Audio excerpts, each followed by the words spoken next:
नमस्कार साथियों, जय हिंद। स्वागत है आपका मेरे यूट्यूब चैनल पंचायत की बातें पर। साथियों, आज के वीडियो में हम जानेंगे कि सेंट्रल आर्म्ड पुलिस फोर्सेज जो है या पैरामिलिट्री फोर्सेज है या अपने BSF, CISF, ITBP, SSB, Assam rifles, इस तरह की जो भी जॉब है, इनमें एक बार हम जब ज्वाइन कर लेते हैं तो उसके बाद रिजाइन का क्या प्रोसेस रहता है। तो आज हम कुल 3 टाइप से रिजाइन के प्रोसेस के बारे में जानेंगे। पहला प्रोसेस ये होगा कि जैसे हमने नई नई नौकरी ज्वाइन की है और हमें दूसरी जॉब सिविल की मिल जाती है जिसमें अपन जाना चाहते हैं, तो क्या प्रोसेस रहेगा। दूसरा तरीका मैं आपको बताऊंगा, जैसे अपनी नौकरी 2-3 साल की हो गई, 4 साल हो गई, 5 साल हो गई, उसके बाद छोड़ने का क्या प्रोसेस है। और तीसरा प्रोसेस मैं आपको ये बताऊंगा कि यदि आपका कहीं भी चयन नहीं हुआ है फिर भी आप नौकरी छोड़ना चाह रहे हैं तो छोड़ने का क्या प्रोसेस रहेगा। तो साथियों, पहला प्रोसेस ये है कि जब आप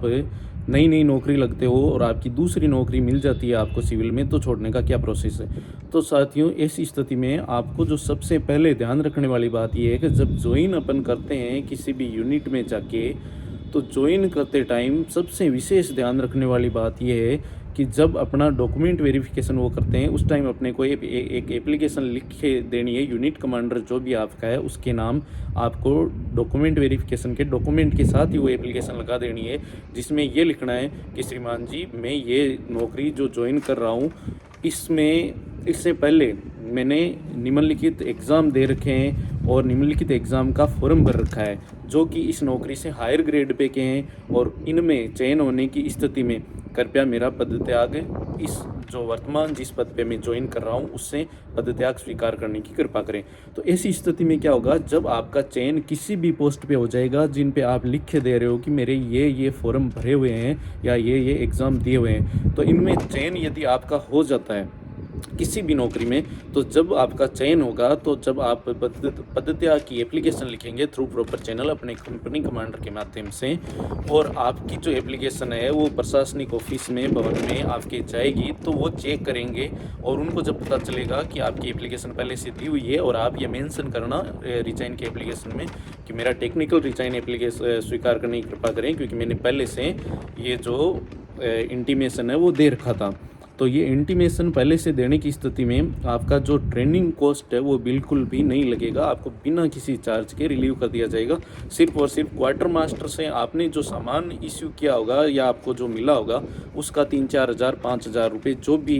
वो निकालेंगे बनेगा चार्ज, वही पैसा आपसे लिया जाएगा। उसके अलावा कोई भी पैसा आपसे नहीं लिया जाएगा। इसके अलावा दूसरा तरीका ये है कि आप फोर्स में हैं, 2-3 साल से हैं, आप तैयारी कर रहे हैं नौकरी की, तो ऐसी स्थिति में साथियों विशेष ध्यान रखने वाली बात यह है कि जब भी कोई फॉर्म भरते हो तो फॉर्म भरने से पहले एनओसी के लिए ज़रूर अप्लाई करें, क्योंकि आप यदि एनओसी के लिए अप्लाई करेंगे तो ही आपको एनओसी दी जाएगी, और एनओसी के लिए अप्लाई यदि आप नहीं करते हो तो वैसी स्थिति में आपको रिजाइन करने में बहुत ज़्यादा समस्या का सामना करना पड़ेगा। तो जब भी आप नया फॉर्म भरते हो कोई भी तैयारी के लिए, तो आप अपने यूनिट कमांडर को through proper channel company commander से मार्क करा के अपनी जो एनओसी के लिए एप्लीकेशन दोगे, और ऐसी स्थिति में भी क्या होगा, आपको कोई भी चार्ज नहीं देना पड़ेगा यदि हायर ग्रेड पे की जॉब के लिए आप एनओसी मांग रहे हो, और हायर ग्रेड पे की नौकरी के लिए ही आपको एनओसी मिलेगी, लोअर के लिए मिलेगी भी नहीं।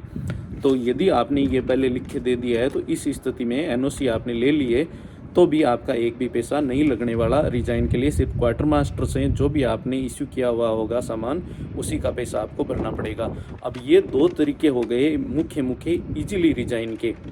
सिर्फ एक एप्लीकेशन दो, आपको रिजाइन के टाइम वो एक बॉन्ड भराएंगे, उसमें ये वो क्या लिखाएंगे कि भाई साहब ये यहाँ से छोड़ रहे हैं नौकरी, मैं यहाँ से नौकरी छोड़ रहा हूँ, और जब तक 10 साल नहीं होगी जिस नौकरी में मैं जा रहा हूँ उससे अलग नौकरी में नहीं जाऊँगा। यदि 10 साल से पहले मैं दूसरी नौकरी में चला जाता हूँ तो वापस इसी यूनिट में मैं आऊँगा, और जो ट्रेनिंग का कॉस्ट है वो यहाँ भर के जाऊँगा। ट्रेनिंग का कॉस्ट या फिर 3 महीने की ग्रोस सैलरी जो भी ज़्यादा होगी वो आपको भरना पड़ेगा यदि आप जिस नौकरी के लिए जा रहे हो वो छोड़ के उससे अगली नौकरी ज्वाइन कर लेते हो। तो ऐसा एक वो बॉन्ड भरवाएंगे, उससे ज़्यादा कोई लंबा चौड़ा विशेष प्रोसेस नहीं होना। वो वहाँ लेवल पे अपने लेवल पे चेक करेंगे कि इनका व्यवहार वगैरह ठीक था, तो वो इजीली आपका रिजाइन जो है वो प्रोसेस हो जाएगा। अब और ये जो बॉन्ड वगैरह की कॉपी है ये आप जिस नए ऑफिस में ज्वाइन कर रहे हो वहाँ भी वो पक्का भेजेंगे।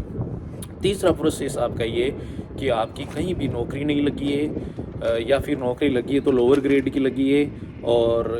फिर भी आप रिज़ाइन करना चाह रहे हैं या आपने एनओसी नहीं ले रखी, रिज़ाइन करना चाह रहे हैं, तो देखो दोस्तों, एनओसी नहीं लेने की स्थिति में दूसरी नौकरी मिल भी जाए तो रिज़ाइन थोड़ा टाइट है, मुश्किल है काम, हो भी सकता है लेकिन इतना ईज़िली नहीं छोड़ते हैं। तो अलग-अलग तरीके हैं। देखो, यदि आप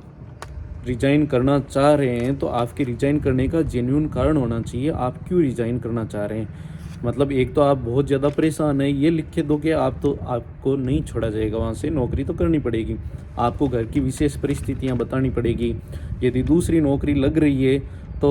हो सकता है आप कमांडेंट साहब पैसे के लिए बुलाएँ और बताएँ तो वो छोड़ भी दें कि चलो ठीक है, एनओसी नहीं ली, लेकिन मुश्किल है। तो ऐसी स्थिति में आपको क्या करना है दोस्तों,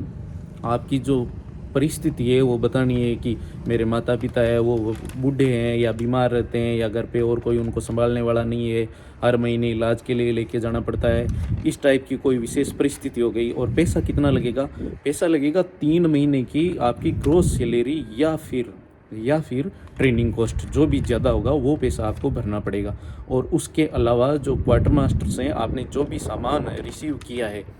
उस सामान का जो पैसा बनेगा वो आपको भरना पड़ेगा। तो कुल मिला के कितना पैसा भरना पड़ेगा ये कुछ फिक्स नहीं है। आपकी ग्रॉस सैलरी यदि ज़्यादा बन रही है, आप किसी हार्ड एरिया में ड्यूटी कर रहे हो, 60-70 हज़ार बन रहे हैं, तो आपको 2 लाख भी भरने पड़ सकते हैं। यदि आपकी ग्रॉस सैलरी 35-40 हज़ार ही बन रही है तो आपको 1,20,000 में भी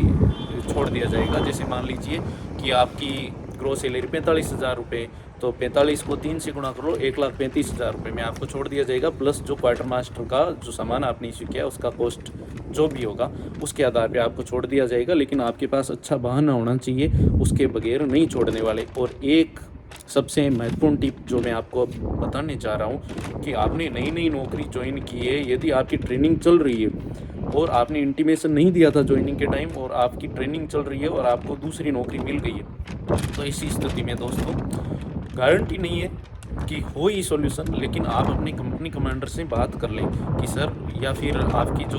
कंपनी का कोई राइटर वगैरह है जो काम कर रहा है आपकी कंपनी में, उससे कांटेक्ट कर लें कि मेरा ऐसे ऐसे चेंज हो गया है, यदि मेरी एप्लीकेशन जो इंटीमेशन वाली है यदि आपने नहीं दी है और यदि वो लगाई जा सके, हालांकि ऐसा होना मुश्किल है, फिर भी आप ट्राई कर सकते हैं। यदि लगा दी जाती है तो आपके जो ट्रेनिंग कॉस्ट के पैसे या 3 महीने की ग्रॉस सैलरी है वो बच सकती है। तो इस प्रकार से हम जो पैरामिलिट्री या जो सेंट्रल आर्म्ड पुलिस फोर्सेज है उनसे रिजाइन कर सकते हैं। धन्यवाद।